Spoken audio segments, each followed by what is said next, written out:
لبيك اللهم لبيك لبيك لا شريك لك لبيك إن الحمد والنعمة لك والملك لا شريك لك. الحمد لله رب العالمين والصلاة والسلام على سيد المرسلين أما بعد فأعوذ بالله من الشيطان الرجيم بسم الله الرحمن الرحيم الصلاة والسلام عليك يا رسول الله وعلى آلك وأصحابك يا حبيب الله الصلاة والسلام عليك يا نبي الله وعلى آلك وأصحابك يا نور الله মাদানী চ্যানেলের দর্শক শ্রোতা, পবিত্র জিলহজ মাসের প্রথম 10 দিনের স্পেশাল প্রোগ্রাম ধারাবাহিক অনুষ্ঠান হাজিদের ঘটনাবলী আজকে সর্বশেষ পর্ব। এই পর্বে আপনাদেরকে স্বাগতম জানাচ্ছি এবং আহ্বান জানাচ্ছি মনোযোগ সহকারে যেন আমরা এই প্রোগ্রামটি শুরু থেকে শেষ পর্যন্ত দেখি। আমরা আলোচনা শুরুর পূর্বে দরুদ শরীফের ফজিলত শুনব। নবী করিম রউফুর রহিম সাল্লাল্লাহু তাআলা আলাইহি ওয়াসাল্লাম ইরশাদ করেন, হাইসুমা কুনতুম ফাসাল্লু আলাইয়া ফাইন্না সালাতাকুম তাবলুগুনি। তোমরা যেখানেই থাকো আমার উপর দরুদ শরীফ পাঠ করো, কেননা তোমাদের দরুদ শরীফ আমার নিকট পৌঁছে থাকে। সুবহানাল্লাহ। আমার নবী রাসূল আরবি সাল্লাল্লাহু তাআলা আলাইহি ওয়াসাল্লামের দরুদ শরীফ যদি আমরা পাঠ করি, সেটা আমার আকা মদিনাওয়ালা মুস্তাফা সাল্লাল্লাহু তাআলা আলাইহি ওয়াসাল্লামের দরবারে যখন পৌঁছে যাবে, রাসূল পাক সাল্লাল্লাহু তাআলা আলাইহি ওয়াসাল্লাম আপন গোলামদের, আপন উম্মতের প্রত্যেকের মনের ফরিয়াদ, আগ্রহ, কামনা সব কিছু শুনতে পান। আমরা যে দরুদ শরীফ পাঠের মাধ্যমে রাসূল পাক সাল্লাল্লাহু আলাইহি ওয়াসাল্লামকে স্মরণ করি, রাসূল পাক সাল্লাল্লাহু তাআলা আলাইহি ওয়াসাল্লাম আমাদের উপর অসংখ্য দয়া, করুণা, মেহেরবানি আমাদের প্রতি করবেন। দরুদ শরীফ পাঠ করা আল্লাহ তাআলা আমাকেও নসিব করুন, আপনাকেও নসিব করুন। সাল্লু আলাল হাবিব সাল্লাল্লাহু তাআলা আলা মুহাম্মদ সাল্লাল্লাহু আলাইহি ওয়াসাল্লাম সালাতাম ওয়া সালামান আলাইকা ইয়া রাসূলুল্লাহ। আমার প্রাণপ্রিয় মাদানী চ্যানেলের দর্শক শ্রোতা, মক্কা মদিনার অনেক আলোচনা, অনেক এই অনুষ্ঠানের মাধ্যমে আমরা অনেক সফর, অনেক ঘটনাবলী, অনেক ওয়াকিয়া, অনেক কাহিনী আমরা শুনলাম, যার মাধ্যমে জানতে পারলাম উভয় পবিত্র স্থানের অনেক শান, অনেক মহত্ব এবং অনেক করুণা দয়া প্রাপ্ত হাজিদের বিভিন্ন ধরনের ঘটনাবলী। আজ শেষ পর্ব। এই পর্বে আমরা কি শুনব? যে এই জীবন আমাদের ক্ষণস্থায়ী, একদিন আমাদেরকে দুনিয়া ছেড়ে চলে যেতে হবে। মহান আল্লাহ তাআলাকে যদি আমরা খুশি রাখতে পারি, সন্তুষ্ট করে দুনিয়া থেকে যেতে পারি, এটাই আসল কামিয়াবি, এটাই আসল সফলতা।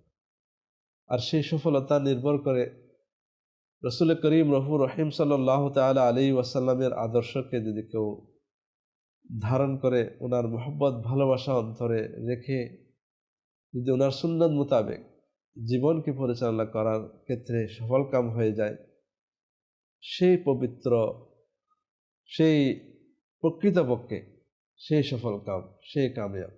যারা আল্লাহ এবং তার প্রিয় মাহবুব সাল্লাল্লাহু তাআলা আলাইহি ওয়াসাল্লামকে ভালোবাসেন, তাদের অন্তরের কামনা বাসনা একদিন তো দুনিয়াতে ছেড়ে চলে যেতে হবে। হায় যদি আমার মৃত্যুটা যদি মদিনাতে হতো, আমার দাফনটা যদি নবীর কদমে হতো, সবুজ গম্বুজের ছায়াতলে যদি আমার চির নিদ্রা যেটা, সেটা যেন সেখানে হয়ে যেত। আর কেনই বা এটা সে কামনা করবে না? কেননা রাসূল করিম রউফুর রহিম সাল্লাল্লাহু তাআলা আলাইহি ওয়াসাল্লাম উম্মতদেরকে সে আগ্রহ রাখার ব্যাপারে ইরশাদে করে গেছেন। আল্লাহর প্রিয় মাহবুব সাল্লাল্লাহু তাআলা আলাইহি ওয়াসাল্লামের একটি হাদিস তিরমিজি শরীফের মধ্যে বর্ণিত রয়েছে। রাহমাতে আলম হুজুর নূর সাল্লাল্লাহু তাআলা আলাইহি ওয়াসাল্লাম ইরশাদ করেন, মান ইসতাতাআ আন ইয়ামুতা বিল মাদিনাতি ফালইয়ামুত বিহা ফাইন্নী আশফাউ লিমান ইয়ামুতু বিহা।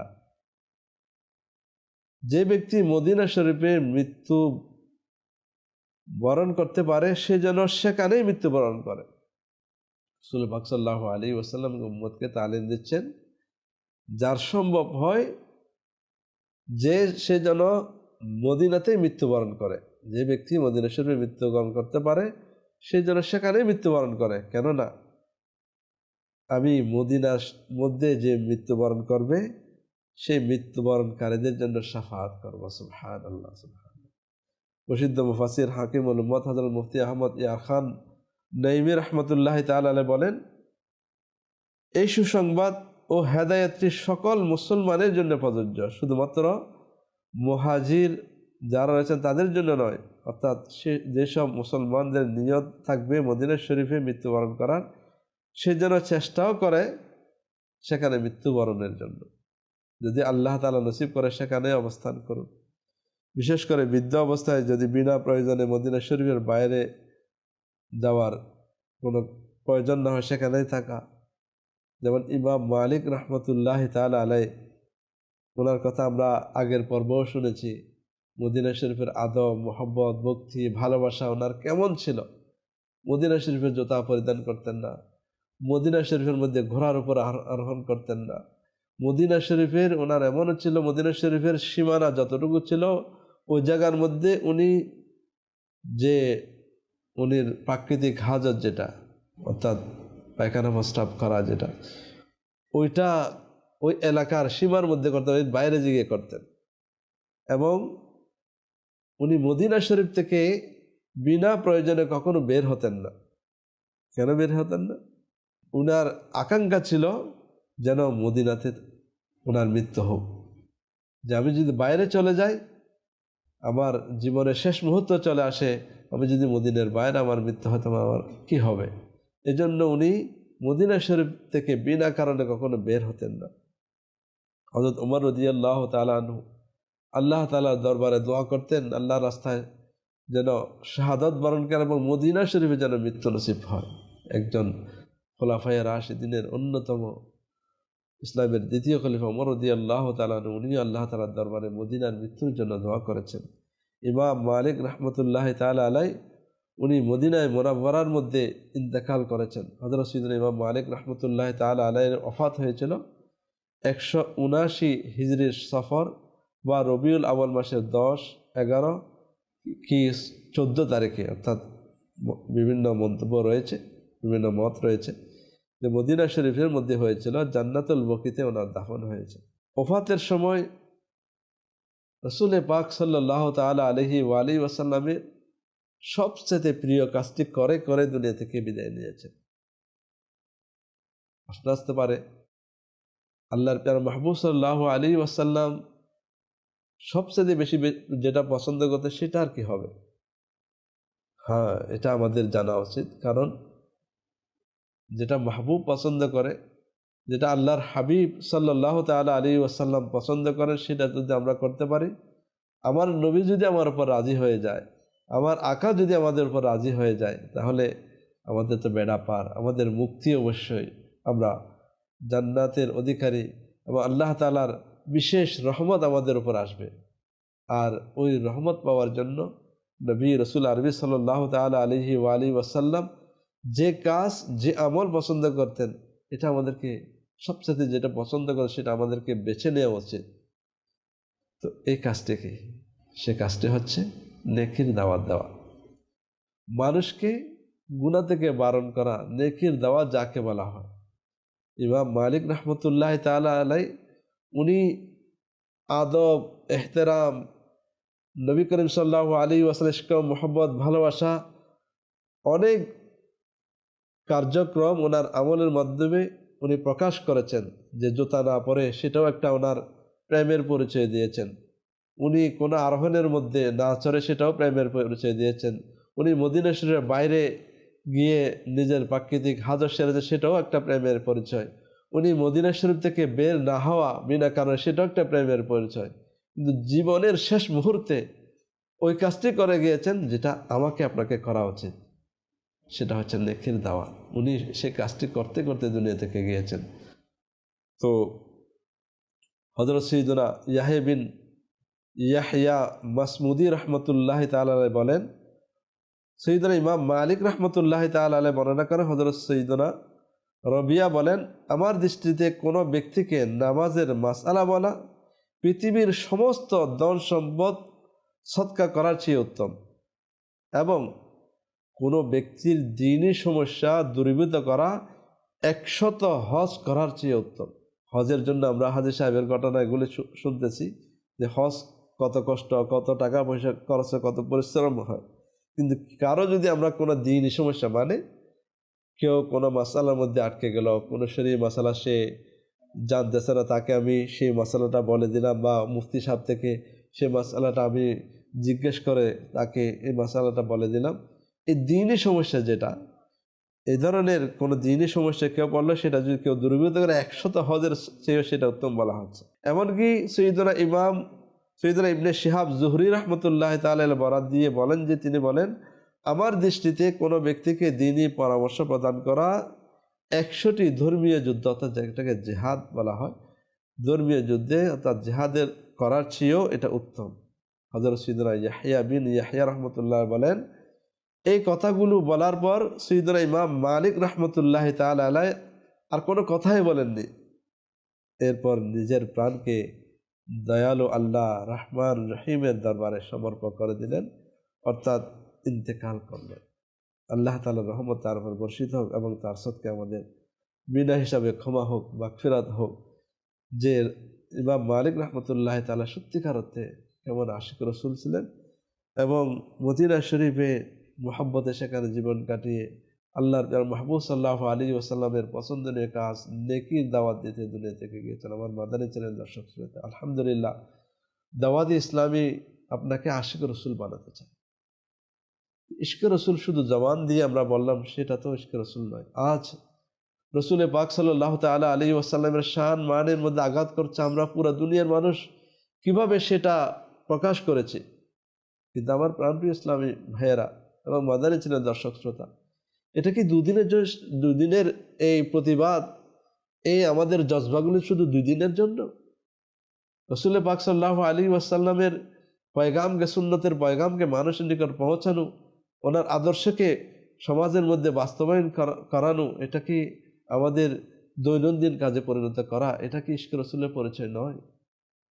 আলহামদুলিল্লাহ, দাওয়াত ইসলামী এটা 2 দিনের যে জজবা সেটা দেখে না। আমরা দাওয়াত ইসলামী আমাদেরকে শেখাচ্ছে, যত বেশি দুশ্মনী করবে আমরা আমাদের নেকির দাওয়াত তত বাড়িয়ে দেব। নবীর সুন্নতকে জিন্দা করার জন্য আমরা দিন রাত এক করে দেব। আলহামদুলিল্লাহ করছেন। আমাদের মোবাইলের একটা কেউ 3 দিনের জন্য, 30 দিনের জন্য, 1 বছরের জন্য, সারা জিন্দগি কেউ ওয়াকফ করে দিচ্ছে নেকির দাওয়াত দেওয়ার জন্য। আপনাকেও আহ্বান করব, আপনিও দাওয়াত ইসলামের কার্যক্রমের সাথে অ্যাড হয়ে যান, সম্পৃক্ত হয়ে যান। ইনশাআল্লাহ আপনার জীবনও ধন্য হবে। আল্লাহ তাআলা আমাদেরকে তৌফিক নসিব করুন। আমার প্রাণপ্রিয় ইসলামী ভাইয়েরা, মদিনা তো মদিনায়, মদিনার প্রেমিক আমরা ইমাম মালিকের কথা শুনলাম, কিন্তু মদিনার দেওয়ানার কথা যখন লিস্টের আমরা নিই, তখন হযরত বেলালের কথা কেউ স্বীকার করতে পারবে না, কেউ ভুলতে পারবে না।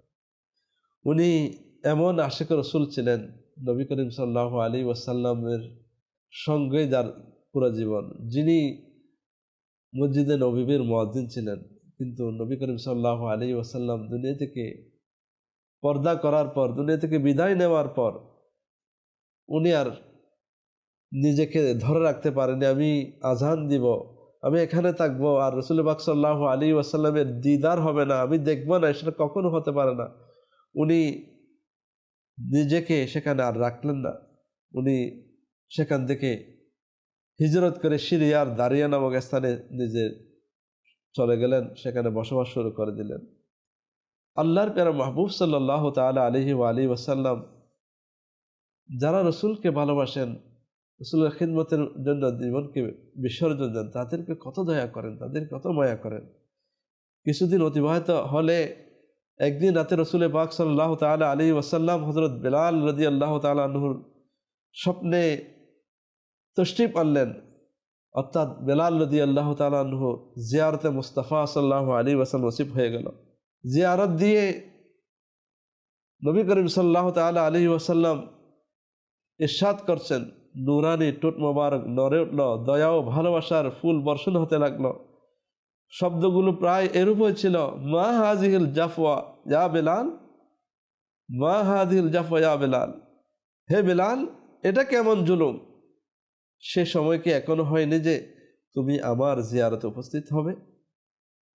অতুলনীয় আশিক হযরত সাইয়েদনা বেলাল রাদিয়াল্লাহু তাআলা আনহু সেই খাব দেখে, স্বপ্ন দেখে জাগ্রত হয়ে গেলেন। হুজুর সাল্লাল্লাহু তাআলা আলাইহি ওয়াসাল্লামের এই হুকুমটি, আদেশটি পালনের জন্য বেকরার হয়ে গেলেন, বেকুল হয়ে গেলেন। উনি আর দেরি করলেন না, মদিনা শরীফ এর দিকে উনি যাত্রা শুরু করে দিলেন, রওনা হয়ে গেলেন। অত্যন্ত সফর করে তিনি আশিকদের মিলনমেলা মদিনা শরীফের নুরানি ও ভাবগম্ভীর পরিবেশে এসে প্রবেশ করলেন। বেকুল হয়ে হুজুর সাল্লাল্লাহু তাআলা আলাইহি ওয়াসাল্লাম নুরানি দরবারে উপস্থিত হলেন। অনেক দিনের বিরহ, যে অনেক দিন পর আল্লাহ রসুলের দরবারে থেকে দূরে ছিলাম, এখন হুকুম পেয়ে সেখানে চলে আসলো। যখনই দরবারে গিয়ে কাছে গিয়ে উপস্থিত হলেন, চোখ দিয়ে আর পানি ধরে রাখতে পারলেন না, অঝোর নয়নে কান্না শুরু করে দিলেন এবং চেহারাখানি পবিত্র মাজারের বরকতময় মাটিতে লাগাতে লাগলেন। যখন হযরত সাইয়েদনা বেলাল রাদিয়াল্লাহু তাআলা আগমনের সংবাদ পেলেন, মদিনার অলিতে গলিতে একটা খুশি এসে গেল, সবাই এসে উপস্থিত। সেখানে নবীর বাগানের ফুটন্ত দুইখানি ফুল, ইমাম হাসান এবং হুসাইন রাদিয়াল্লাহু তাআলা আনহুমা উপস্থিত হয়ে গেলেন। ওনারাও তশরিফ আনলেন। ওনারা বায়না ধরলেন হযরত সাইয়েদনা বেলাল রাদিয়াল্লাহু তাআলা আনহুর কাছে। ওনারা যখন আসলেন, উভয় শাহজাদাকে নিজের উভয় বাহুতে আবদ্ধ করে নিলেন এবং আদর করতে লাগলেন। শাহজাদারা এই সুযোগ পেয়ে আবেদন করলেন, হে বেলাল, হে বেলাল, আমাদেরকে অনেক দিন পর্যন্ত আমার নানা আজান থাকতে আপনার আজানগুলো শুনেছিলাম, আজকে অনেক দিন হয়ে গেছে শুনতে পাই না, আমাদেরকে আবারও সে আজানটা একটু শুনিয়ে দেন না, যে আজান আপনি আমাদের নানা আজানকে জাহিরি হায়াতে থাকতে আপনি এই যে আজানটা দিতেন। এমতো অবস্থায় অস্বীকার করার সুযোগ কোথায়? কারণ আওলাদ রসুল, এদের কথা অমান্য করা যায় না। অবশ্যই হযরত সাইয়েদনা বেলাল রাদিয়াল্লাহু তাআলা আনহু মসজিদে নববী শরীফ আলা সাহিবিহাস সালাতু ওয়াস সালাম এর ছাদের সেই জায়গাতে গিয়ে দাঁড়ালেন, যে স্থানটিতে দাঁড়িয়ে তিনি রসুল পাক সাল্লাল্লাহু তাআলা আলাইহি ওয়াসাল্লামের হায়াতে জিন্দেগিতে আজান দিতেন। হযরত সাইয়েদনা বেলাল রাদিয়াল্লাহু তাআলা আনহু যখন আল্লাহু আকবার ধ্বনিতে আজান শুরু করলেন, তখন মদিনা শরীফে জাগরণ সৃষ্টি হয়ে গেল এবং লোকেরা আবেগে আপ্লুত হয়ে গেল। যখন আশহাদু আল্লা ইলাহা ইল্লাল্লাহ উচ্চারিত হলো, তখন চারিদিক থেকে হায় হায় গুঞ্জন সৃষ্টি হয়ে গেল, চারিদিকে আওয়াজ আসলো। যখন আশহাদু আন্না মুহাম্মাদার রাসূলুল্লাহ সাল্লাল্লাহু আলাইহি ওয়াসাল্লাম এই বাক্যে এসে পৌঁছালেন, তখন মানুষ নিজের আবেগকে আর রাখতে পারলেন না, একে অপরকে বলতে লাগলেন, রাসূল পাক সাল্লাল্লাহু আলাইহি ওয়াসাল্লাম কি রওজা আনোয়ার থেকে বের হয়ে এসেছেন? যেটা হওয়ার, যে দুনিয়া থেকে পর্দা করার পর যে আল্লাহ তাআলার বিধান, সেটা তো জারি হয়ে গেছে। কিন্তু মানুষের আবেগ, মনে হচ্ছে বেলালের আজান শুনে রাসূল পাক সাল্লাল্লাহু আলাইহি ওয়াসাল্লাম আবার রওজা পাক থেকে উঠে আসবেন। কিন্তু বেলাল রাদিয়াল্লাহু তাআলা আনহু আজান দিলেন এবং সবাই কান্নাকাটি শুরু করলো। হযরত বেলাল রাদিয়াল্লাহু তাআলা আনহু যতদিন জীবিত ছিলেন, তিনি প্রতি বছর মদিনা শরীফ উপস্থিত হতেন এবং এভাবে আজান দিতেন। আমার প্রাণপ্রিয় মাদানী চ্যানেলের দর্শক শ্রোতা, যারা আশিক ছিল তারা দূরে থাকলেও রাসূল পাক সাল্লাল্লাহু আলাইহি ওয়াসাল্লাম তাদেরকে ডেকে নিতেন। আমাদের উচিত সে মদিনা মুনাওয়ারা যারা যেতে পেরেছি, যারা যেতে পারেনি, যারা গিয়েছে তাদের মন চায় প্রতি বছর যায়, আর যারা যেতে পারেনি তাদের মন বেকুল, আল্লাহ জীবনে একবার মদিনা না দেখিয়ে আমাদের মৃত্যু দিও না। যে অবস্থায় হোক না কেন, আমাদের মদিনার বেকুলতা, মদিনার বিরহ, মদিনা যাওয়ার জন্য মনের আকুলতা বেকুলতা বাড়ানো, এটা আমাদের জীবনের যে সংক্ষিপ্ত হায়াত আল্লাহ তাআলা দান করেছেন, সেই জীবনে একটা পাথেয় সম্বল যদি হয়, সেটা হবে মদিনার মুহাব্বত, মদিনার বিরহ। আল্লাহ তুমি আমাদেরকে সেই সুন্দর জায়গা, সেই সোনার মদিনা না দেখিয়ে আমাদের মৃত্যু দিও না।